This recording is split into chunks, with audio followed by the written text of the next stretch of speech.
നമസ്കാരം കൂട്ടുകാരെ. അപ്പോൾ ഇന്നത്തെ നമ്മുടെ പുതിയ വീഡിയോയിലേക്ക് സ്വാഗതം.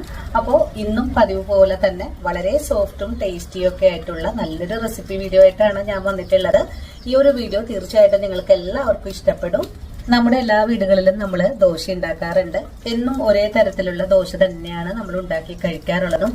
ചില ആളുകൾ പറയാറുണ്ട് ദോശ തയ്യാറാക്കി എടുക്കുമ്പോൾ ചട്ടിയിൽ ഒട്ടിപ്പിടിക്കാറൊക്കെ ഉണ്ടെന്ന്. പക്ഷെ നിങ്ങൾ ഇതുപോലെ ഈ ഒരു രീതിയിൽ ചെയ്തെടുക്കുവാണെങ്കിൽ ഏത് പാൻ ആയിക്കോട്ടെ ഒരു തരി പോലും ഒട്ടിപ്പിടിക്കാതെ തന്നെ നമുക്ക് തയ്യാറാക്കി എടുക്കാനും പറ്റുന്നതാണ്. അതുപോലെ നമ്മൾ ഇന്ന് തയ്യാറാക്കി എടുക്കുന്ന ദോശ വളരെ ഹെൽത്തിയാണ്. നമ്മൾ ഉഴുന്ന് മാത്രം ചേർത്തിട്ടല്ല ഇത് തയ്യാറാക്കി എടുക്കുന്നത്. അപ്പൊ നോക്കാം, ഞാൻ അധികം ഒന്നും പറഞ്ഞ് ബോറടിപ്പിക്കുന്നില്ല.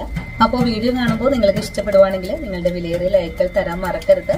അതുപോലെ വീഡിയോ കുറിച്ചുള്ള അഭിപ്രായങ്ങൾ കമന്റ്സ് ആയിട്ട് അറിയിക്കാനും മറക്കരുത് കേട്ടോ.